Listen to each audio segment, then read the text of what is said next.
नमस्कार विद्यार्थी मित्रांनो. तर आज आपण इयत्ता 10वी मॅथमॅटिक्स या सब्जेक्टचं पहिलंच लेक्चर ऑनलाईन करत आहोत. आपल्या ऑफलाईन बॅचेस ऑलरेडी सुरू आहेत आणि त्याचबरोबर ऑनलाईन बॅचेस सुद्धा आपण ज्या विद्यार्थी म्हणजे कोचिंगच्या लोकेशन पासून खूप दूर अंतरावरती राहतात त्यांच्यासाठी आपण हे अफोर्डेबल प्राइस मध्ये ऑनलाईन लेक्चरची सुद्धा सुविधा उपलब्ध करून देत आहोत.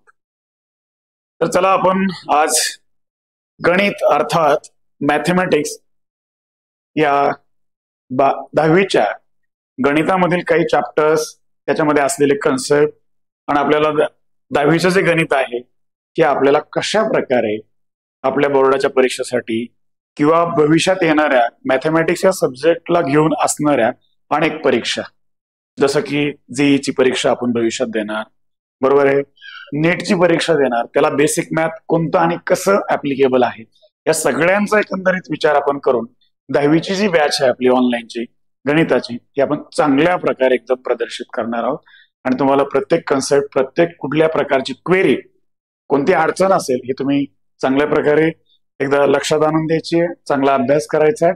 आणि आपण आता लेक्चरला स्टार्ट करूया, लेक्चरला आपण सुरुवात करूया. बघा, आपण मॅथमॅटिक्सचा सिलेबस जर बघितला तर त्याच्यामध्ये भरपूर चांगल्या प्रकारचा असा हा अभ्यासक्रम, असा हा सिलेबस, पण आपल्याला 2 लँग्वेज मध्ये आपल्याला अंडरस्टूड करता येतो. आता 2 लँग्वेज कोणत्या, की काही जणांचं इंग्लिश मीडियम, काही जणांचं मराठी मीडियम, बरोबर आहे, आणि काही जणांचं मध्ये सेमी. आता सेमीचा मॅटर थोडासा पडत नाही, एक तर आपल्याला इंग्लिश मधून मॅथ स्टडी करावं लागतंय, अदरवाईज मराठीमधून स्टडी करावं लागतं, बरोबर आहे. आता काही लोकांच्या मराठी कन्सेप्ट असतात, म्हणजे मराठीमध्ये बोलल्यावर त्यांना चांगल्या प्रकारे समजतं, आणि काहींना ज्याचं इंग्लिश मिडियम आहे त्याला इंग्लिशमध्ये शिकवल्यावरती चांगलं कम्फर्टेबल वाटतं. पण आपण जर ओव्हरऑल जर विचार केला तर आपल्याकडं या दोन्हींची एकच सिस्टीम आहे, बरोबर आहे ना. म्हणजे आपल्याकडे विद्यार्थी कसे आहेत, आपल्याकडचे विद्यार्थी त्यांना ना पूर्ण इंग्लिशमध्ये कन्सेप्ट क्लिअर होत आहेत, ना पूर्ण मराठीमध्ये समजत आहेत. आपल्याला दोन्ही लँग्वेज एकत्र कराव्या लागतात, आणि मग त्याच्यामध्ये एक इफेक्टिव्ह लर्निंग येऊन जातं की आमच्या बऱ्याच दिवसाच्या शिकवण्याच्या टेक्निकमुळे आम्हाला त्याची आयडिया येऊन गेलेली आहे. तर तुम्ही विद्यार्थी सेमीचे असू द्या, तुम्ही मराठीचे असू द्या, इव्हन दो इंग्लिशचे असू द्या, मॅथमॅटिक्स लर्न तुम्हाला झालं पाहिजे, प्रत्येक कन्सेप्ट तुमचा क्लिअर झाला पाहिजे. या दृष्टीने आजचं आपलं पहिलं लेक्चर आपण सुरुवात करतोय. आणि आजच्या पहिल्या मॅथमॅटिक्सच्या लेक्चरमध्ये आपण स्टार्ट करतोय 10th मॅथमॅटिक्स मधील first chapter, and that is linear equation in 2 variables. काय करायचं आपल्याला स्टडी इथे 10वीच्या मॅथमॅटिक्स मध्ये स्टेट बोर्डाची जी बॅच आपण स्टार्ट करतोय याच्यामध्ये आपल्याला काय लक्षात घ्यायचंय, याच्यामध्ये आपल्याला काय लक्षात घ्यायचंय, पहिला जो चॅप्टर आहे आपल्याकडे सगळ्यांचा परिचयाचा असेल. आणि बऱ्याच वेळेस काय होत असतो, तुम्ही शाळा कॉलेजेस करताय है ना, शाळेत जात असताना तो सब्जेक्ट तुम्ही जरा थोडासा मॅथमॅटिक्स अवघड आहे म्हणून त्याचा जास्त अभ्यास करत असता, किंवा एकंदरीत या सगळ्यांचा विचार करत असताना काही कन्सेप्ट तुमच्या ऑलरेडी शिकून झालेले असतील किंवा नसतील. तुमच्याकडे जे अवेलेबिलिटी आहे त्या सगळ्यांचा एकंदरीत विचार आपण करून काय करणार आहोत, तुम्हाला मॅथ एकदम चांगल्या प्रकारचं जमेल आणि तुम्ही मॅथ मध्ये भविष्यात सुद्धा एकदम परफेक्ट होणार आहात. याच दृष्टीने आपण तुमची 10वीच्या मॅथची तयारी करू. इव्हन दो तुम्ही 9वीचं मॅथ कसं शिकलाय, काय शिकलाय, किती येतंय, काय होतंय हे तुम्हाला ऑलरेडी माहितीच आहे तुम्ही, बरोबर आहे. आणि तुम्हाला काय येतंय हे काही लेक्चर झाल्याच्या नंतर आम्हालाही लक्षात येईल की तुम्हाला कोणते कन्सेप्ट कोणत्या दृष्टीने शिकवण्याची गरज आहे. तर आपला चॅप्टर काय आहे, दॅट इज पहिला चॅप्टर आपण डिस्कस करणार आहोत. आणि हा चॅप्टर आपल्यासाठी किती आहे विचार करूया, तो आहे लिनियर, कोणते, लिनियर इक्वेशन्स, बरोबर आहे ना, लिनियर इक्वेशन्स इन 2 व्हेरिएबल्स. किती variables, 2 variables, 2 variables. What is the mean of variables, variables म्हणजे काय, आपण त्याला मराठीमध्ये चल म्हणतो, बरोबर ना. चल नव्हे, चल आहे ना, चल वेगळा आणि चल वेगळं. नाही तर तुम्ही चल चल म्हणलं तर वेगळाच घोटाळा होऊन जायचं काही, चल, बरोबर.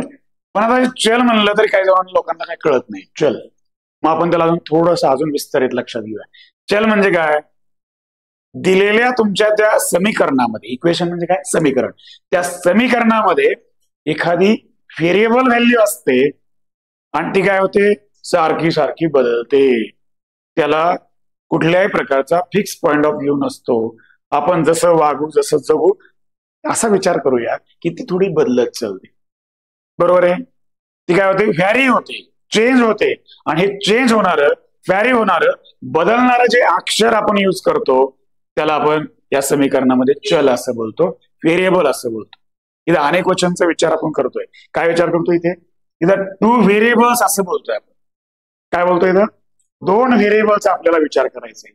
आणि तुम्हाला कुठलाही कन्सेप्ट तुमचा मॅथमध्ये स्टडी करत असताना ना कुठल्या पुस्तकाची गरज आहे. फक्त आपण पुस्तकाचा उपयोग कशासाठी करतो, फक्त तुमच्या एक्झरसाइज मध्ये, प्रॅक्टिस सेट मध्ये दिलेले जे प्रॉब्लेम्स आहेत, या प्रॉब्लेमचा विचार आपल्याला करावा लागतो. आणि मग ते प्रॉब्लेम आपल्याला पुस्तकातून घ्यावे लागतात. बरोबर आहे. कधी कधी आपण पुस्तकाच्या बाहेर जाऊन सुद्धा प्रॉब्लेम आपण तयार करू शकतो आणि ते घेऊ शकतो. त्याचे इव्हॅल्युएशन आपल्याला करता येतात, त्याचे आन्सर्स आपल्याला मिळवता येतात. म्हणजे आपण काय केलं पाहिजे, ब्रॉड विचार केला पाहिजे, थोडासा स्ट्रॉंग आपण पॉइंट ऑफ व्ह्यू त्याच्यात पाहिले पाहिजे. नाही तर काय होतं, एक पुस्तक काही लोकांचं असतं सिस्टीम, कसे असते, समोर पुस्तक ठेवायचं आणि पुस्तक वाचायचं. गणिताला पुस्तकाची काय गरज. ज्या वेळेस तुम्ही गणित शिकता ना, त्यावेळेस तुम्हाला कोणत्याही पुस्तकाची गरज नाही. उलट तुम्ही पुस्तकात हात लावला आणि पुस्तकातून पाहून शिकायला लागले की काय होतं, तुमचं इम्प्रेशन जे आहे टीचरचं ते विद्यार्थ्यावरती लूज पडतं. आणि एका डाव्या हातात पुस्तक आणि एका हाताने लिहायचं आणि नाही आठवलं की बघायचं, नाही आठवलं की बघायचं. याला लर्निंग म्हणत नाहीये. 10-10 वर्ष, 20-20 वर्ष शिकवणारे काही महाभाग आहेत, तरी त्यांना पुस्तक सुटत नाही, आहे ना. तसं नाही पाहिजे आपल्याला. आपल्याला बिना पुस्तकाचं, माझा तुमचा आय कॉन्टॅक्ट असायला पाहिजे. मी तुमच्याकडे पाहतोय, तुम्ही माझ्याकडे पाहताय, आणि मी, बरोबर ना, तुम्हाला काय येतोय, नाही येतंय, तुम्ही काय चुळबुळ करताय, हे सगळं लक्षात आलं पाहिजे. गाईड काढायचं आणि गाईड मधली उदाहरणं नुसते तुम्हाला लिहून द्यायची, याला शिक्षण म्हणत नाहीयेत. बरोबर ना. ते स्वतः मला यायला पाहिजेत आधी, आणि मग मी तुम्हाला सांगितली पाहिजे. मलाच येत नसेल मी गाईड मधून बघून सांगायचं, याला शिक्षण म्हणत नाहीयेत. तर आपल्याला बरोबर आय कॉन्टॅक्ट ठेवून प्रत्येक कन्सेप्ट तुम्हाला कसा येतोय आणि कसा नाही, या सगळ्यांचा एकंदरीत विचार आपल्याला करायचा आहे. आणि मग तसाच विचार करून आपण पुढे चालणार आहोत. तर linear equation in two variables. बरोबर. Linear equation, what exactly mean of linear. आधी चॅप्टरचा अर्थ तर क्लिअर करून घेऊ. बरोबर आहे ना. काय समजलं पाहिजे आपल्याला, आधी चॅप्टरचा मिनिंग तर समजला पाहिजे. काय आहे आपल्याकडे चॅप्टरचं नाव, चॅप्टरचं नाव आहे लिनियर इक्वेशन्स. म्हणतात लिनियर इक्वेशन्स, हे तर काय आधी ऐकलं नाहीये. काय काय ऐकलं नाहीये, इक्वेशन तर ऐकलंय, इक्वेशन तर माहितीये. इक्वेशन म्हणजे समीकरण. समीकरण कसं असतं, कोणतंही समीकरण लिहित असताना त्याला दोन बाजू असतात आणि मध्ये दोन बाजूच्या मध्ये इक्वल टूचं चिन्ह असतं, साईन असतं, डावी बाजू उजवी बाजू. बरोबर. तेव्हा ते समीकरण बॅलन्स फॉर्म मध्ये असतं. ते समीकरण कसं राहतं, बॅलन्स फॉर्म मध्ये, डावी बाजू उजवी बाजू. म्हणजे तुम्ही कसंही लिहा पण ते समीकरण. फॉर एक्झाम्पल, एखादं समीकरण मला लिहायचंय आणि मी लिहिलं ए इज इक्वल टू बी, हे सुद्धा एक समीकरण आहे. मी लिहिलं ए इज इक्वल टू 0, हे पण समीकरण आहे. मी लिहिलं A plus B is equal to 0, हे पण समीकरण आहे.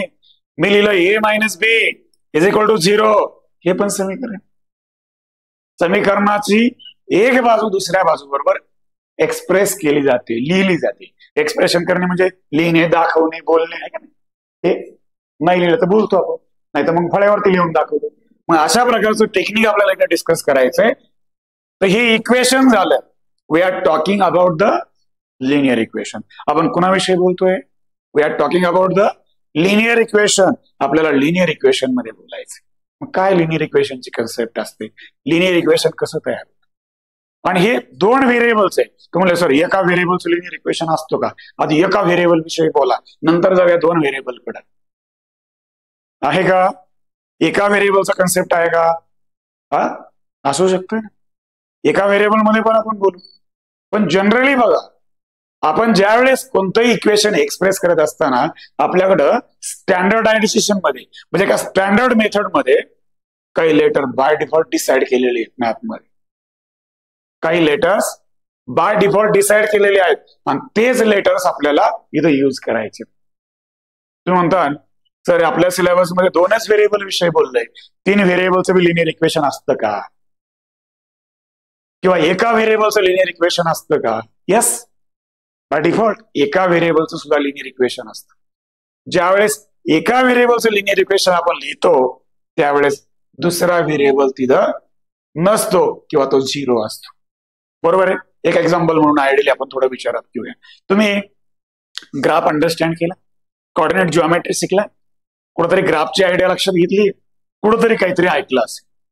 आता आपण 10th मध्ये आहोत ना, तर 10th मधून बाहेर पडत असताना 10वीचा सिलेबस जेव्हा आपण पूर्ण करू, 10वीची परीक्षा देऊ आणि भविष्यामध्ये 11वी 12वीला जेव्हा जाऊ त्यावेळेस आपण कुठेतरी सीईटीचा अभ्यास करणार, कोणी नीटचा अभ्यास करणार, कोणी जेईचा अभ्यास करणार, अनेक वेगवेगळ्या प्रकारच्या एक्झाम आहेत. त्या सगळ्या एक्झाम आपल्याला द्यायच्या आहेत. त्याच्यामध्ये मॅथ कंपल्सरी आहे ना, काही मध्ये मॅथ कंपल्सरी. मॅथ कंपल्सरी काहीच नाहीये. तुम्ही म्हणता मॅथ कंपल्सरी नाही, नीट सारखी परीक्षा द्यायची, मॅथ कशाला लागते? अरे नीटचा स्कोर त्याच विद्यार्थ्याचा येतो त्याचं 8, 9, 10, 11वी 12वीचं मॅथ खूप चांगलं असतं. बरोबर ना? या 5 वर्षाचं मॅथ ज्याचं पक्क आहे ना त्याचा स्कोर नीटमध्ये पण खूप नीटच असतो, लक्षात ठेवा. नाही तर ज्याचा मॅथ वीक आहे ना तो असाच लोळा पांगल्यासारखा आहे ना, अपंग असल्यासारखा, दिव्यांग असल्यासारखा वागतो, लक्षात ठेवा. ज्याचा मॅथ चांगला आहे त्याला भविष्यामध्ये कोणतीच अडचण येत नाही, कोणतीही अडचण येत नाही भविष्यामध्ये. मग तुम्हाला सायन्सला पोषक असं आहे ना वातावरण जर तयार व्हायचं असेल, तुमच्या फिजिक्सला, केमिस्ट्रीला, बायोलॉजीला, सायन्स म्हणजेच काय, हे 3 विषय तुम्ही घेऊन पुढे जाणार. पोषक वातावरण जर पाहिजे असेल तर तुमचं मॅथ खूप चांगलं असायला पाहिजे. आणि तुमचं मॅथच तिथं काय होतं, गडबडून जातं. आणि मॅथ गडबडलं की मग सगळंच काय घोळून. आता लिनियर इक्वेशन म्हणजे काय आपल्याला डिस्कस करायचं. बघा, ज्या वेळेस आपण इक्वेशन अंडरस्टूड करत असतो तेव्हा आपण काय करतो, डाव्या बाजूला आणि उजव्या बाजूला काही टर्म्स मांडत असतो. बरोबर ना? काही टर्म लिहित असतो आणि त्या टर्म एक्सप्रेस करताना कशा प्रकारे एक्सप्रेस करायच्यात हे समजून घ्या.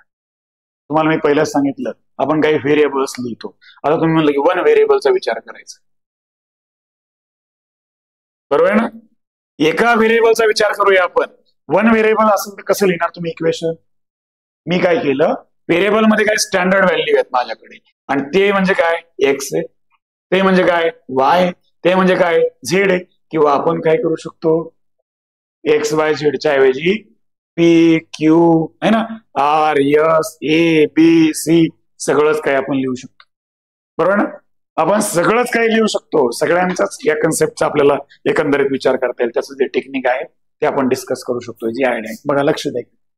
मग आपण एक्स वाय झेड इथं वापरणार आहे, हे आपल्यासाठी व्हेरिएबलचे लेटर्स आहेत. चल म्हणतो ना आपण त्याला, ते व्हेरिएबलचे लेटर्स आहेत. Been use that is X Y Z. आपण एक्स वाय झेडचा उपयोग करू इथे. मग काय सांगता येईल एक्स वाय झेडचा उपयोग करताना? आयडिया बघा क्लिअर कशी करायची आपल्याला. बघा कसा कन्सेप्ट आहे ते समजून घ्या. आपण लिहिलं X plus 2 is equal to 0. आपण लिहिलं y minus 3 is equal to 0. आपण लिहिलं z plus 4 is equal to 0. बरोबर? इथे लक्षामध्ये तुमच्या अशा प्रकारे आपण काही इक्वेशन्स नोट केलेले आहेत. आणि आता विचार करा की इक्वेशन मध्ये प्रत्येक ठिकाणी एकच व्हेरिएबल दिले, पण आपल्याला काय दिलंय, आपल्याला आयडिया ती 2 व्हेरिएबलची. We have to study here that is linear equation of 2 variable. मी लिनियरचा अर्थ अजून सांगितलं नाही तुम्हाला, अजून इक्वेशनच डिस्कशन आपलं चालू आहे. आता हे लिनियर इक्वेशन आणि कसं आहे, एकाच व्हेरिएबलचं आहे ना. किती व्हेरिएबलचं आहे? एकाच व्हेरिएबलचं आहे. पण हे बी कसं आहे, लिनियर आहे. तुम्ही म्हणता लिनियर. आता लिनियर म्हणल्यावरती पुन्हा आला लाईनचा विषय, आहे का नाही? पुन्हा कशाचा विषय आला? लाईनचा विषय. पुढे अजून बोलणार आहे मी या लाईन या कन्सेप्ट वरती, अजून बोलतोय पुढे. लिनियर कधी म्हणतात?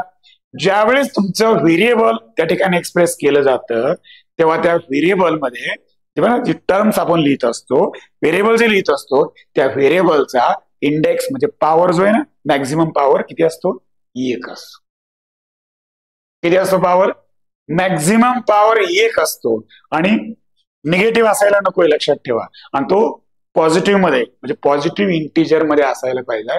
आणि किती असायला पाहिजे? 1 असायला पाहिजे. ज्या ज्या वेळेस आपण त्या व्हेरिएबलची पॉवर 1 डिनोट करतो त्या वेळेस ते लिनियर फॉर्म डिनोट करतं. आपल्याला काय डिनोट करताय? ते लिनियर फॉर्म डिनोट करतो, लक्षात ठेवा. म्हणजे अर्थात x प्लस 2 याचा जर विचार केला तर ही एक लाईन आहे. अर्थात हे एका व्हेरिएबलचं लिनियर इक्वेशन पण आहे, पण त्याच्या बॅकग्राऊंडला जर गेला तुम्ही, त्याचं पूर्ण लॉजिक लक्षात घेतलं तर हे लाईनचं इक्वेशन आहे. कसं काय लाईनचं इक्वेशन आहे? इकडे बघा, मी तुम्हाला थोडस विचार करून त्यातले आयडिया क्लिअर तुम्हाला विचार करावा लागेल. मी लिहिलं एक्स इज इक्वल टू -2. किती माहिती? X is equal to -2. माझ्याकडे x +2 आहे इक्वल टू 0 आहे. मी त्याला त्या साईडला घेऊन गेलो तर तुमचा +2 काय होईल? मायनस होईल. म्हणजे याचा अर्थ ही एक लाईन आहे. कशी आहे ही लाईन? तुमची x बरोबर -2 आहे. तुम्ही ग्राफ स्टडी केलाय? ग्राफ जर स्टडी केला असेल तर तुम्हाला ही लाईन आहे हे लक्षात येईल. आपल्याकडं ग्राफिकल स्ट्रक्चर असं असतं, एक्स ऍक्सिस असतो आणि एक वाय ऍक्सिस असतो. एक्स बघा 2 डायमेन्शनची जी जिओमेट्री असते, कॉर्डिनेट जिओमेट्री, त्याचा विचार करायचा आपल्याला. तिथे एक्स आणि वाय ऍक्सिस एकमेकांना काय झालेले असतात? म्युच्युअली परपेंडिक्युलर असे जॉईन झालेले असतात. आणि ज्या पॉईंटला जॉईन होतात तो ओरिजिन असतो. हा ओरिजिन जर इथं कन्सिडर केला तर इकडे पॉझिटिव्ह डायरेक्शन ऑफ एक्स असते, इकडे पॉझिटिव्ह डायरेक्शन ऑफ वाय, इकडे निगेटिव्ह डायरेक्शन ऑफ एक्स असते आणि इकडे निगेटिव्ह डायरेक्शन ऑफ वाय असते. तुमचं इक्वेशन काय आहे? एक्स इज इक्वल टू काय आहे? अर्थात -2 आहे.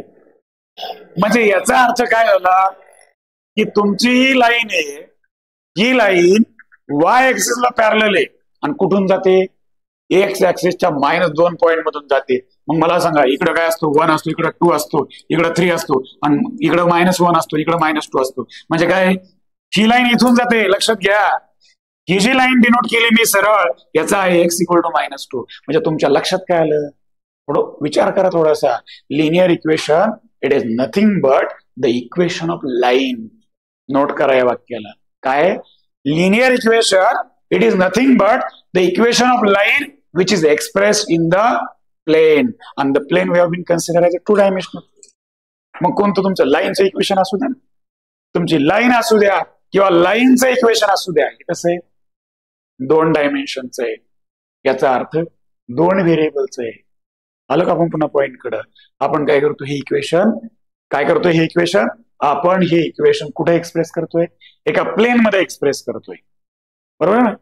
एका प्लेन मध्ये एक्सप्रेस करतोय. आणि कोणतंही प्लेन कसं असतं? 2 डायमेन्शनचा असतं. तुम्हाला प्लेन हा बोर्ड आहे ना, हा बोर्ड जो दिसतोय हा प्लेन आहे एक. बरोबर आहे? इकडून जर विचार केला असा तर त्याचं एक बाजू इकडून अशी दाखवते. हा तुमचा काय आहे? इथं एक्स आहे आणि हा काय आहे? इथं वाय. आणि तुम्ही याच्यामध्ये जी लाईन डिनोट करताय ही लाईन आहे तुमची. बरोबर आहे? ही लाईन लक्षात घ्या. आणि हे लाईनचं equation that is called a linear equation. पण लिनियर इक्वेशन कधी म्हणायचं? Can anybody tell me the difference between linear equation and the quadratic equation? का हे तुमच्या परिचयाचे असलेले कोण सांगू शकेल? कमेंट मध्ये कळून द्या आम्हाला. जाऊ द्या, काय हरकत नाही. तुम्हाला इथं सांगायची लाज वाटत असेल तर कमेंट मध्ये पाठवून द्या की लिनियर इक्वेशन मध्ये आणि क्वाड्रेटिक इक्वेशन मध्ये काय फरक आहे. आता लिनियर इक्वेशनच्या पॉईंटकडे मी येतो. क्वाड्रेटिक आता सांगणार नाही. आता सगळंच एकदा सांगितलं म्हणजे तुम्ही ऐकून मोकळे घ्यायला मोकळे झाले की. आता बघा काय आयडिया सांगतोय. या लिनियर इक्वेशनचं कसं स्ट्रक्चर तयार होतं आपल्याकडे. बघा, हे तुमचं लाईनचं इक्वेशन आहे. बरोबर आहे? मी तुम्हाला पहिलं सांगितलं linear equation is the equation of line, and the line here we have been considered as a 2 variable, and that is a 2 dimensional. याच्यामध्ये 2 डायमेन्शनची लाईन आहे. आणि जेव्हा 2 डायमेन्शन असतं तेव्हा ते एक प्लेन तयार करतं. प्लेन म्हणजे काय? आपल्याकडे असलेलं एक बोर्ड आहे. आपल्या घराची जी भिंत आहे ती सुद्धा एक प्लेन आहे. बरोबर आहे ना? आपलं पुस्तकाचं पान आहे हे सुद्धा एक प्लेन आहे. आपल्या वहीचं जे पान आहे ते सुद्धा एक प्लेन आहे. म्हणजे जिथं एक सपाट असा प्लेन सरफेस आहे आणि त्याला काय आहे? एक्स आणि वाय ऍक्सिस अशा 2 जिओमेट्री आहे ना, कोऑर्डिनेट जिओमेट्री आपण तिथे डिनोट करू शकतो. आणि मग एक्स आणि वायचा आधार घेऊन आपण जर ती लाईन जर तिला डिनोट केली तर ते लिनियर इक्वेशन मिळतं. पण ज्या ज्या वेळेस ते लिनियर इक्वेशन आहे म्हणजे अर्थात एक सरळ लाईन तयार करतं, एक स्ट्रेट लाईन तयार करतं, त्या स्ट्रेट लाईनचं equation that is called as a linear equation. Here हे कुणीच नाही सांगितलं तुम्हाला. डायरेक्ट फॉर्म्युला लिहून दिला, X plus B Y plus C equal to 0 आणि सो हे करून दिलं तुम्हाला. हे कुणीच नाही सांगितलं की लिनियर इक्वेशन काय कन्सेप्ट आहे, कशाचं काय आयडिया आहे, कुठून आली काय झाली, काय मिळणार नाही कोणालाच. हे 2 डायमेन्शनचं आहे. मग प्लेन मध्येच एक्सप्रेस होतं. 3 डायमेन्शनचं असल्या कुठे जाईन अजून याचा बी काही विचार नाही हे ना. तुम्ही म्हणता की सर 3 डायमेन्शनचं बी असतं, 3 व्हेरिएबलचं लिनियर इक्वेशन असतं का? येस, 3 व्हेरिएबलचं पण लिनियर इक्वेशन असतं. आणि त्याचाही विचार तुम्ही 11वीला गेलात ना, पुढे 12वीला गेलात ना, त्यावेळी तुमच्या लक्षात येईल की अरे 3 डायमेन्शनचं बी, 3 कोऑर्डिनेटचं बी आणि 3 व्हेरिएबलचं बी लिनियर इक्वेशन असतंय. त्यावेळेस आपण त्याचाही विचार करू, आहे ना. तुम्ही 10वी सोडून 11वीला जाता त्यावेळेस ती बी तुमच्या लक्षात येणार आहे काय चाललंय. मग आता ऐका की हे लिनियर इक्वेशन आहे. ज्या वेळेस लिनियर इक्वेशन आपण डिनोट करतो तेव्हा त्याच्या व्हेरिएबलची इंडेक्स अर्थात पॉवर किती असायला पाहिजे? पॉझिटिव्ह इंटिजर 1 असायला पाहिजे. आणि कधीच तुमचे 2 व्हेरिएबल एकमेकांना मल्टिप्लाय होत नाहीये. जेव्हा 2 व्हेरिएबल विषयी बी बोलता ना तुम्ही, ज्यावेळेस 2 व्हेरिएबल विषयी बोलताय तेव्हा ते कधीच एकमेकांना मल्टिप्लाय. तुम्ही म्हणायचे सर असं लिहिलं तर काय होतंय? एक्स वाय आणि +2 = 0 हे लिनियर इक्वेशन नाही का? नाही. त्याची एकूण पॉवर किती झाली रे? एका व्हेरिएबलची 1 आणि एका व्हेरिएबलची 1, त्याची एकूण इंडेक्स झाली 2. मग 2 इंडेक्स असल्यावरती ते लिनियर इक्वेशन होऊ शकत नाही. 2 इंडेक्स जर झाला दोघांचा, त्या 2 टर्म आहेत, 2 व्हेरिएबल आहेत, त्याचा एकूण पॉवर त्या टर्म मध्ये, या टर्म मध्ये एकूण पॉवर किती झाला? एकूण पॉवर किती झाला विचार करा. एकूण पॉवर 2 झाला. 2 पॉवर म्हटल्यावरती ते लिनियर इक्वेशन होऊ शकत नाही. त्याचं कन्व्हर्जन एका क्वाड्रॅटिक फॉर्म मध्ये होतं. पुढे क्वाड्रॅटिकचा विषय नंतर सोडून द्या, नंतर घेऊ तो. आता लिनियर कडे या. मग आपण समजा फॉर एक्झाम्पल एक इक्वेशन मी लिहिलं, लाईनचं इक्वेशन लिहिलं, एका स्टँडर्ड लाईनचं इक्वेशन लिहिलं, एक्स + by आणि +c = 0. म्हणून सर हे आम्हाला येतंय की, हे तर माहिती आहे, हे पुस्तकातच छापलेलं आहे. असू द्या ना, आहे ना, मलाही माहिती आहे तुमच्या पुस्तकात छापून आलेलं आहे. पण त्या एक्सला जो जोडून आहे ना त्याला एक्सचा कोएफिशियंट म्हणतात, सहगुणक. या वायला जो जोडून आहे ना तो वायचा कोएफिशियंट आहे. आणि ह्या सी तो एकटाच आहे. सीला कुठं काय एक्स नाही, वाय नाही, काहीच नाही, बरोबर. सी हा त्या लाईनचा इंटरसेप्ट आहे. ज्या लाईनचं तुम्ही लिनियर इक्वेशन लिहिताय ना त्याचा तो इंटरसेप्ट. काय इंटरसेप्ट काय आणि काय भानगड आहेत नेमक्या हे कळून जाऊ द्या. आधी तुम्हाला लिनियर इक्वेशनची कन्सेप्ट क्लिअर होऊ द्या, फुल काय मिळतंय ते कळून जाऊ द्या. ऐका काय आहे इक्वेशन? X + by + c = 0. विचार करूया, हे 2 व्हेरिएबलचं इक्वेशन आहे. एक स्टँडर्ड इक्वेशन, एक जनरल इक्वेशन दिलेलं आहे. पण त्याच्यामध्ये काय दिसतंय? तुमच्या व्हेरिएबलचा इथं पॉवर 1 आहे, इथं मॅक्सिमम पॉवर तुमचा 1 आहे. तुम्ही म्हणता त्या सीला तर कुठलाच व्हेरिएबल नाहीये, तिथं घ्यायची गरज आहे का? तुम्ही म्हणता तिसरा तिथं व्हेरिएबल जर घेतला आपण तर 3 व्हेरिएबल झाले. 3 व्हेरिएबलचं बी इक्वेशन असू शकतं. तुम्ही म्हणलात मगाशी असू शकतं, आहे, असू शकतं म्हणजे आहेच. पण तुम्हाला इथे सांगण्याची गरज नाही त्या केसची. तो सांगेल हे चॅप्टर संपताना शेवटी तुमच्या लक्षात आणून देईन की 2 व्हेरिएबलचा विषय झाला, तर 3 व्हेरिएबलचं काय भानगड आहे ते बी क्लिअर करून देऊ. मग इथं हायएस्ट पॉवर किती तुमचा? याचा हायएस्ट पॉवर 1 हे लक्षात ठेवा. त्याच्यापेक्षा कमी असू शकतो, तर 0 पॉवर असू शकतो. म्हणून एखाद्या केसमध्ये, एखाद्या टर्म मध्ये, तुमच्या या लॉजिक मध्ये या कॉन्स्टंटला एखादा व्हेरिएबल जर मल्टिप्लाय केला गेला किंवा असू शकला तर त्याचा पॉवर किती आहे? इथं तुम्ही म्हणलं नाही मी एक्स लिहिला तिथं पुन्हा वाय लिहिला, त्याचा पॉवर किती आहे? तो एक तर इंटरसेप्टचा कॉन्स्टंट आहे आणि त्याचा पॉवर तुम्ही सर सांगायचाच म्हणला त्या व्हेरिएबल तिथं असलेला त्याचा पॉवर 0 आहे. आणि तुम्हाला हे तर माहिती आहे सगळ्यात खास, कोणत्याही नंबरचा 0 पॉवर जर तुम्ही घेतला त्याचा आन्सर 1 येतो. कोणत्याही व्हेरिएबलचा, कोणत्याही संख्येचा 0 पॉवर घेतला तर 1 येतो. आणि हे कोणत्या कन्सेप्टने डिराईव्ह केलंय माहितीये का? कोणत्याही संख्येचा 0 पॉवर 1 येतं हे सांगण्याचं 11वी मध्ये परम्युटेशन आणि त्याच्यामध्ये असलेलं फॅक्टोरियल नावाचं एक कन्सेप्ट आहे. फॅक्टोरियल नोट करा. 11वीला जेव्हा जाता की एक्सचा पॉवर 0 हे प्रूव्ह करून द्या म्हणलं तरी 11वी मध्ये आहे तुम्हाला. पण आतापर्यंत रट्टा मारून आलो, थोडं पेशन्स ठेवा. ते म्हणलं की 11वीचं आहे तर यात हे चॅप्टर झाले आम्हाला शिकवा एक्सचा पॉवर 0 कसा प्रिडिक्ट केला गेला ते पण तुम्हाला सांगून देईन मी. आता नाही, थोडं दम काढा थोडासा, ठीक आहे.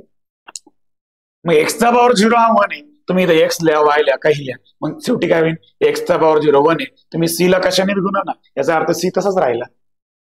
मग तुमचं स्टँडर्ड अर्थात एक जनरल इक्वेशन काय मिळालं तुमचं?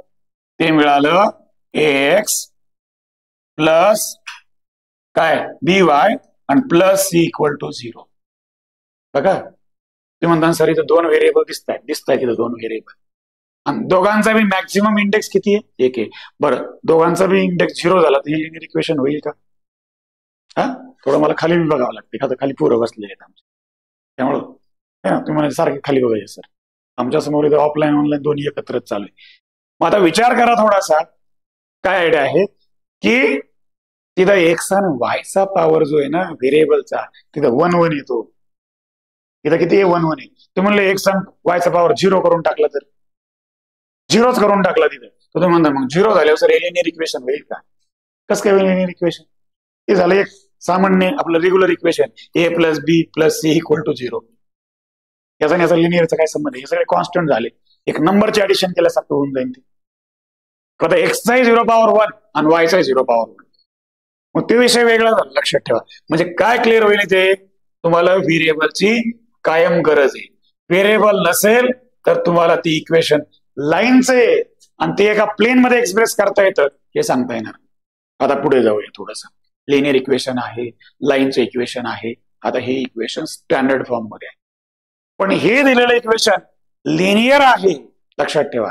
हे दिलेलं इक्वेशन लिनियर आहे हे सांगण्यासाठी आपण विचार जर केला, आणि आता मी म्हणलो नाही यातला कोणत्याही एकाचा पॉवर मी 0 केला, आयदर एक्स और आयदर वाय, तर तुमचा एक व्हेरिएबल काय होईल? तर तुमचा एक व्हेरिएबल व्हॅनिश होईल, कट होईल, कॅन्सल होईल, आणि एकच व्हेरिएबल राहील. समजा मी एक्सचा पॉवर 0 टाकला तर काय राहील रे तुमचं इक्वेशन? by + c असंच राहील. by + c असंच राहील. दुसऱ्या बाजूला विचार केला आपण, इथे काय होईल या कन्सेप्ट मध्ये सांगा? इथं केलं तर काय होईल? ax + c, बरोबर आहे. मग मला सांगा, दुसरा व्हेरिएबल त्या ठिकाणी कॅन्सल झाला. म्हणजे ज्या वेळेस दोन व्हेरिएबलच्या केसमध्ये एक व्हेरिएबल निघून गेला तेव्हा एकाच व्हेरिएबलचं इक्वेशन मिळालं. एका व्हेरिएबलचं जरी इक्वेशन असेल आणि ते लाईन रिप्रेझेंट करत असेल तर इथे आपण प्लेन मध्ये एक्सप्रेस करू शकतो. पण प्लेन मध्ये एक्सप्रेस करताना ते इक्वेशन जे आहे ना, either parallel to X axis और पॅरलल टू वाय ऍक्सिस असं असतं, लक्षात ठेवा. ते दोन्ही व्हेरिएबल एकत्र घेत नाही, ते एका वेळेस एकच व्हेरिएबल घेतं. मग समजा आपल्याकडे एक इक्वेशन आहे आणि ते वाय ऍक्सिसला पॅरलल आहे आणि एक्स वाय प्लेन मधून जाते, पण ते वाय ऍक्सिसला पॅरलल आहे. याचा अर्थ ती एक्स ला कट करते कुठेतरी, एक्स ऍक्सिसला कट करून जाते. कसं आहे? हे बघा, मी एक्स आणि वाय ऍक्सिस दाखवतो. एक्स आणि वाय ज्यावेळेस ते एक्स ऍक्सिसला कट करते तेव्हा कोणाला पॅरलल झालं? आणि समजा याची व्हॅल्यू काय ए, तर मी काय लिहू इथं? एक्स = a किंवा x - a = 0. मग यातलं मला सांगा, हे दोन इक्वेशन जे दिलेत, कोणतं इक्वेशन वाय ऍक्सिसला पॅरलल आहे? म्हणजे वरचं, अर्थात लक्षात घ्या, वरचं इक्वेशन जे दिलंय तुम्हाला, कोणतं? by + c = 0, हे इक्वेशन एका व्हेरिएबल मध्ये आणि वाय व्हेरिएबल मध्ये ते, आणि दुसरं इक्वेशन आहे ax + c = 0. यातलं कोणतं इक्वेशन वाय ऍक्सिसला पॅरलल आहे आणि एक्स ला कट करून जाते, म्हणजे एक्स इंटरसेप्ट मधून जाते? ते काय सांगता येईल बरं? विचार करा, कोणतं इक्वेशन याच्यातलं? हे काही दिसतंय तुम्हाला समोर? जर एक्स बरोबर ए तर x - a = 0 आहे. म्हणजे एक्सच्या स्वरूपात लिहिलेलं, एक्सच्या फॉर्मॅटमध्ये लिहिलेलं इक्वेशन जे एक्स ला कट करून जात आहे, एक्स ऍक्सिसला कट करून जात आहे, पण कसं आहे ते? वाय ला पॅरलल आहे. मग कोणतं इक्वेशन वाय ऍक्सिसला पॅरलल आहे? 2 नंबरचं. बघा, हे इक्वेशन जे आहे ना तुमचं, लक्षात येतंय का? हे जे इक्वेशन आहे ना, मी आता अंडरलाईन केलेलं, हे इक्वेशन वाय ऍक्सिसला पॅरलल आहे. आणि वरचं हे बघा, हे कसं एक्स ऍक्सिसला जातं, म्हणता हे कुठून जातं? असं इथून जात असेल कुठून तरी, हे इथून जातंय. आणि याचं इक्वेशन काय? याचा अर्थ आपण असं लिहू, अर्थातच काय लिहू त्या ठिकाणी? कळतंय का काय चाललंय ते? वाय, बघा इथं लिहू वाय प्लस किंवा वाय = काय करू? बी लिहू, आणि वाय - b = काय होईल? 0 होईल. जे इक्वेशन एका व्हेरिएबल मध्ये आणि वाय मध्ये लिहिलं, वायच्या व्हेरिएबल मध्ये लिहिलं तर एक्स ऍक्सिसला पॅरलल, आणि एक्सच्या व्हेरिएबल मध्ये लिहिलं तर वाय ऍक्सिसला पॅरलल. हे टेक्निक लक्षात घ्या एका व्हेरिएबल विषयी. आता आपण दोन्ही व्हेरिएबलचा विचार इथं करूया. समजतंय का? समजतंय काय चाललंय ते? क्लिअर होतंय का? आणि चला या पुन्हा आपल्या स्टँडर्ड इक्वेशन कडे. काय स्टँडर्ड इक्वेशन आपलं? ax plus by plus c is equal to 0. बरोबर. एका व्हेरिएबलचा विषय घेतला आणि दोघांचाही आता विषय आपल्याला समजून घ्यायचा आहे. दोन्ही व्हेरिएबल आले. पहिली गोष्ट काय सांगितली मी? व्हेरिएबलचा इंडेक्स 1 असावा लागतो त्याला, तेव्हा ते लिनियर फॉर्म मध्ये जातं. आणि तुम्ही म्हणलं असं 2 झाला तर आता थोडं वेगळं बी काहीतरी सांगायला पाहिजे ना. व्हेरिएबलचा इंडेक्स तुम्ही लिहिलं सर असं लिहिलं तर काय बिघडतं का? ax square plus by square आणि प्लस c असं जर लिहिलं तर काय बिघडत आहे का? अरे नाही, नाही बिघडत आहे. पण हे इक्वेशन कशाचं आहे माहिती तुम्हाला? हे क्वाड्रॅटिक फॉर्म मध्ये जातं आणि जेव्हा क्वाड्रॅटिक फॉर्म मध्ये जातं, 2 व्हेरिएबल लिहिलेत, तेव्हा काय होतं माहितीये? अशी काहीतरी कर्व लाईन अशी मिळते आपल्याला, असं झिगझॅग मध्ये. लक्षात आहे? कर्व मिळतो आपल्याला. हे कर्वचं इक्वेशन आहे. आणि हे थोडं सिम्प्लिफाय केलं ना हे इक्वेशन, हे असं मिळेल तुम्हाला. असंही मिळेल तुम्हाला सर्कलचं. तुम्हाला circle x square Y square circle मध्ये मिळेल तुम्हाला. तुम्हाला असं पण मिळेल ते कर्व मध्ये, हायपरबोला म्हणते त्याला. आणि तुम्ही म्हणले का ते असं पण मिळेल, त्याला पॅराबोला म्हणतात. लक्षात ठेवा. कर्व मध्ये मिळेल कधी?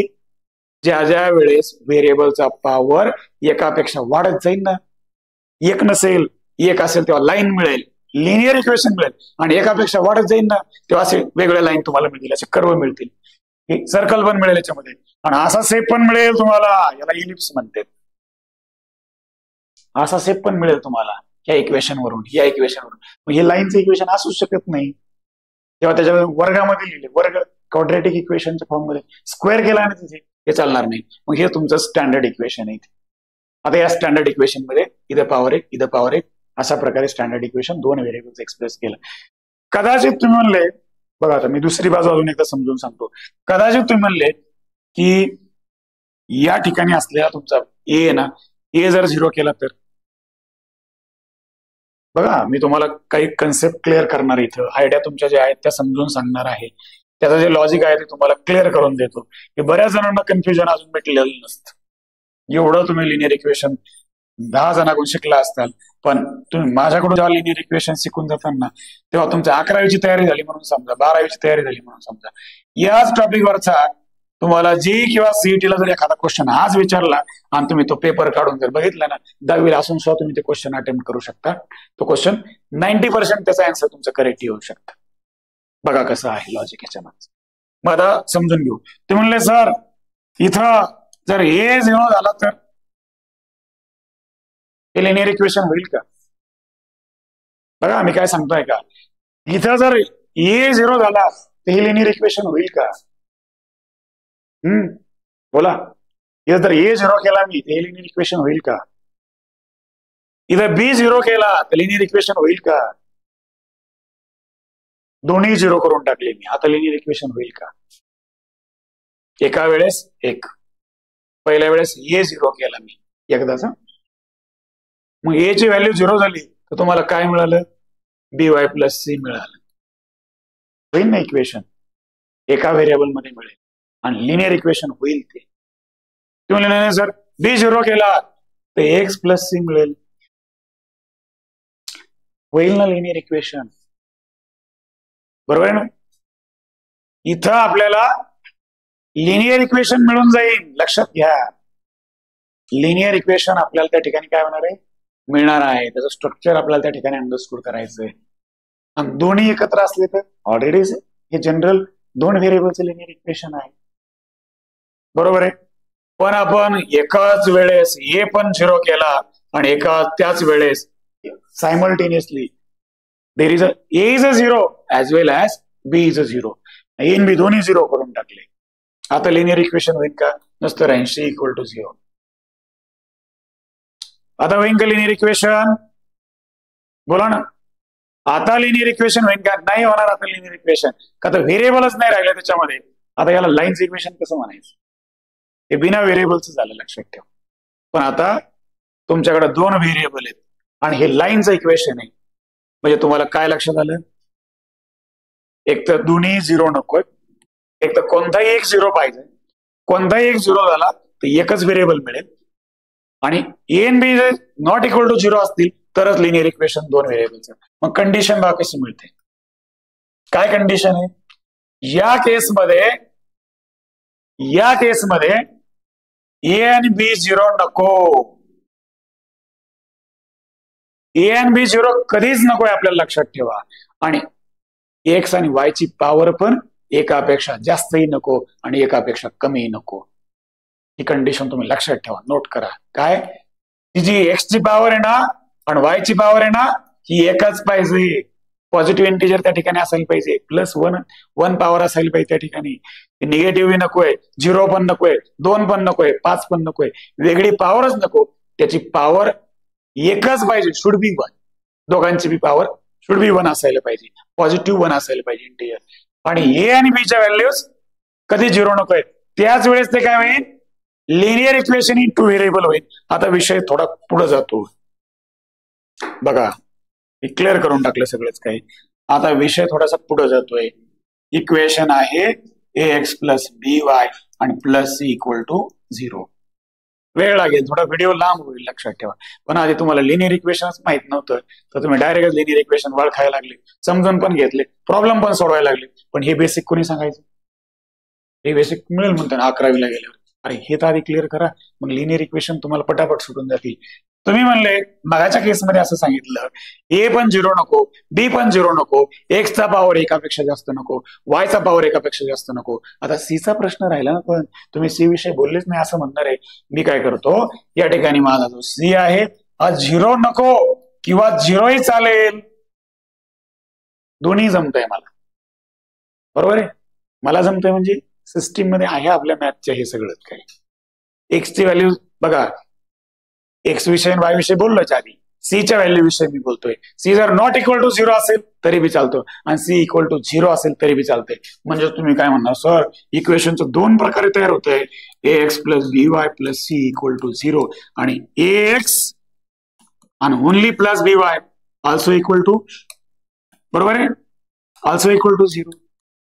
सर इक्वेशन तर 2 तयार झाले आणि हे दोन्ही बी इक्वेशन लाईनचे आहेत आणि हे दोन्ही बी लिनियर इक्वेशन आहेत. यस, हे दोन्ही लिनियर इक्वेशन आहेत आणि हे दोन्ही इक्वेशन लाईनचे. आता आपण मेन मुद्द्यावरती येतोय आणि आता आपल्याला डिस्कस करायचंय. तुमचं जे लिनियर इक्वेशन आहे ना हे 2 कॅटेगरीमध्ये पडतं. हे 2 लाईनचे वेगवेगळे 2 इक्वेशन आहेत. ते म्हणतात एकात सी 0 नाही आणि एका सी ची व्हॅल्यू 0 झाली, एकामध्ये सी ची व्हॅल्यू 0 झाली म्हणून लिहिलीच नाही मी. काय ऐकतोय, कळतंय? एकामध्ये सी ची व्हॅल्यू, इथं मी असं कंस टाकून लिहितो C is not equal to 0 आणि इथं असं लिहितो, काय लिहू इथे, इथं लिहितो सी इज इक्वल टू 0. याच्या मागचं काय लॉजिक, लाईनचं इक्वेशन आहे अर्थात लिनियर इक्वेशन आहे. आता बरेच जण म्हणते कशी लाईन, लाईनचा विषय तर सगळ्यांना माहितीच आहे. तुम्ही समजता ती लाईन नाही, लक्षात ठेवा. म्हणजे आम्हाला लाईन काढता येते, मी काढता येते म्हणतोय, मारता येते असं नाही. लाईन काढता येते आहे का, लाईन आपल्याला काढता येते अशी बोर्डवरती, ही लाईन आहे, बरोबर आहे की नाही. ही तुमची लाईन, ही लाईन आपण ड्रॉ करू शकतोय आणि ही लाईन 2 डायमेन्शनल आहे, अर्थात 2 व्हेरिएबलची लाईन आहे. पण हीच लाईन 2 कॅटेगरीमध्ये मोडते ना, 2 टाइप्स मध्ये मोडते नाही लाईन. आणि ते लिनियर इक्वेशन पण 2 प्रकारचं आहे ना भाऊ, त्यामुळे ते लिनियर इक्वेशन पण 2 प्रकारचं आहे. तुम्हाला कुठे, हे काय तुमच्या समोर लिहिलंय मी, लिनियर इक्वेशन 2 प्रकारचं आहे. आता मी पॉइंट क्लिअर करतो तुम्हाला, हे लिनियर इक्वेशन असतं 2 प्रकारचं, म्हणजे लाईन्स इक्वेशन असतं 2 प्रकारचं. एक असतं the linear equation that is ax plus by plus c equal to 0. The equation that is a linear and the equation of line when the line is not passing through origin. ओरिजिनचा काय concept आला, अरे लाईनचं equation आपल्याला X आणि Y हा plane किंवा त्याची 2 डायमेन्शनल कोऑर्डिनेट जिओमेट्री दाखवल्याशिवाय लाईनच अंडरस्टूड करता येत नाही. हे त्याच्या मागचा कन्सेप्ट लक्षात ठेवा. ते असं थोडं गडबड होती. कसं होतं, समजा आपल्याला व्हाईट बोर्ड वरती शिकवायची होय, ती मी डस्टर शोधतोय आणि हे डस्टर माझं इथे लक्षात घ्या, है ना. आणि हे डस्टर मला काय करता येईल, थोडंसं मोठं पण करता येईल. ते काय होतं, पुसत नाही लवकर, आहे का नाही. आणि हे डस्टर मग मला काय होतं, ते कन्फ्युजन, मी शोधते बाजूला कुठं ठेवलं डस्टर. आणि त्याच्यामुळे तुम्ही खाली बसलेले काय होते, माझ्याकडे बघून हसताय थोडेसे. तुम्हाला वाटतं सर काय शोधते नेमकं खाली, माझ्या लक्षात येत नाही पटकन, इथे डस्टर आहे बाहेर. मग आता पहा, मी 2 आयडिया तुमच्या क्लिअर करून देतो. काय लिहू पहिल्या कन्सेप्ट मध्ये, इक्वेशन लिनियर इक्वेशन. पहिलं लिनियर इक्वेशन काय लिहितोय ऐका, काय लिहितोय ax प्लस by आणि प्लस c इक्वल टू 0. बरोबर. हे पहिलं लिनियर इक्वेशन दिसतंय तुम्हाला. हे मी लिहितो दुसरं लिहितो. लिनियर इक्वेशनच लिहितोय इथं पण कसं लिहितोय का, इथं फक्त लिहितोय ax plus by equal to 0. आज प्रॉब्लेम होणार नाही आपलं. आज फक्त इक्वेशनचे थोडं लॉजिक समजून घ्या काय असेल ते. बघा लिनियर इक्वेशन आहे इथं. बघा या कन्सेप्ट मध्ये सी तुमचा 0 नाही आणि इथं तुमच्या सी ची व्हॅल्यू मात्र 0 आहे. सी ची व्हॅल्यू 0 आहे म्हणून तर काय केलंय आपण, कळतंय ना तुम्हाला. अरे सी ची व्हॅल्यू 0 आहे म्हणून तर लिहिली नाही आपण. ती लिहायची कशाला बिनकामाची 0 म्हणून नाही लिहिली आपण. हे तुम्हाला कोणी शिकवणार नाही, तुमच्या पुस्तकात पण नाही. तुम्ही आतापर्यंत चॅलेंज करून सांगायचं मला तर असा XYZ शिक्षक आहे त्याने मला शिकवलंय. कोणी शिकवणार नाही तुम्हाला. तुम्ही कुठून शिकलात. मी 11वी 12वीची शिकवतोय. माझं बरोबर माझे कन्सेप्ट तुमचा जो सिलेबस आहे ना 10वीचा त्याच्यापेक्षा पुढे आहेत माझे कन्सेप्ट. आणि तुम्ही ज्यावेळेस माझ्याकडून शिकून जाता कोणतंही मॅथ तुमच्या 9वीचं 10वीचं ना ते म्हणताना भयंकर आहे एकदम. असे सगळं काही आहे ते एकदम चॅलेंजिंगच आहे. की कोणता शिक्षक आपल्याला काही शिकवत नाही 9वीचा 10वीचा. 9वीच्या 10वीच्या शिक्षकाची ती तिथपर्यंत लेवल नसते शिकवण्याची. आमचं पुढचं शिक्षण आहे म्हणून आम्ही ती तुम्हाला त्या लेवलनी तिथपर्यंत घेऊन जातो, त्या कन्सेप्ट पर्यंत तुम्हाला घेऊन जातो. लक्षात ठेवा. आणि मग आता आयडिया क्लिअर करून घेऊ या कन्सेप्टची. ठीक आहे. मग काय होईल इथं that is C is not equal to 0. म्हणजे सी ची व्हॅल्यू 0 नाही. 0 नाही म्हणजे काय, 0 नाही म्हणजे काय असायला पाहिजे, नॉन झिरो. नॉन झिरो म्हणजे काय, नॉन झिरो म्हणजे 1 2 3 -1 -5 झिरो सोडून सगळं. इथं मात्र 0 आहे. बरोबर आहे. आता ऐका, ज्या वेळेस हे इक्वेशन लिनियर इक्वेशनच आहे, हे एका लाईनचं इक्वेशन आहे आणि ती लाईन कशी बघा. ऐका आता इथं क्लिअर होईल तुमचं कन्सेप्ट. तुम्हाला ग्राफ ड्रॉ करता येतो ना रे, हा बरोबर आहे. एक्स आणि वाय ऍक्सिस समजतात तुम्हाला. तुम्हाला ग्राफ ड्रॉ करता येतोय. बघा ऐका 2 मिनिटात ऐका, पॉइंट क्लिअर करू म्हणजे आपल्याला काय होईल थोडंसं पुढे जाता येईल. ज्या वेळेस सी ची व्हॅल्यू 0 नसते तेव्हा ते लिनियर इक्वेशन आहे, ते लाईनचं इक्वेशन आहे. ते असतं इथं मी हळूच लिहितो जरा बारीक. कसं असतं ते, नॉट जाड अक्षर येते रे, नॉट पासिंग थ्रू. पेन जाड होते काय है ना, मला काही कळलं नाही. नॉट पासिंग थ्रू, आता क्लिअर होते, भारी वाटतंय. Not passing through origin. अरे बघा लक्ष द्या, या वाक्याकडे लक्ष द्या. कंसात लिहिलंय तिथे काय सांगतंय, this is a linear equation आणि this is the equation of line. कसं आहे पण ते not passing through origin, origin मधून न जाणारं इक्वेशन आहे. म्हणजे याचा अर्थ ही लाईन कुठून जाते माहितीये, अशी इथून जाते बाळांनो. ओरिजिन तर तुमचा इथे आणि ही लाईन आहे. म्हणजे याचा अर्थ बघ कसं काय जाड झालं पुन्हा, हे काय गडबड होती रे. अरे लयच मोठं झालं अचानक, कशामुळे चेंज होते होते काय त्याला. चला हा गंमतच यायची तरी. बरं चला द्या लक्ष. मग हे कोणतं इक्वेशन आहे, X plus by plus C equal to 0. मग हा सी जो आहे ना, सी हा तुमचा इंटरसेप्ट आहे. The intercept either be of belongs to the X axis or belongs to the Y axis. म्हणजे याचा अर्थ तुम्ही म्हणता इथूनच कमवून ही लाईन इथून जरी गेली ना, इथून जरी गेली ना तरी मी ती 2 ऍक्सिसला कट करते इथं, आणि इथून जरी गेली ना तरी ती दोन्ही ऍक्सिसला कट करते. याचा अर्थ त्याचा वाय आणि एक्स इंटरसेप्ट 0 होऊन जातो. म्हणजे याचा अर्थ ती कुठंतरी ऑदर दॅन ओरिजिन कट करते, तेव्हा ही सी व्हॅल्यू तयार होते. त्यावेळेस ही सी व्हॅल्यू तयार होते आणि मग तुमचं जनरल इक्वेशन असं तयार होतं, या प्रकारे तयार होतं. म्हणून हे इक्वेशन आहे लाईनच, हे लिनियर इक्वेशन आहे पण कसं आहे, नॉट पासिंग थ्रू ओरिजिन आहे.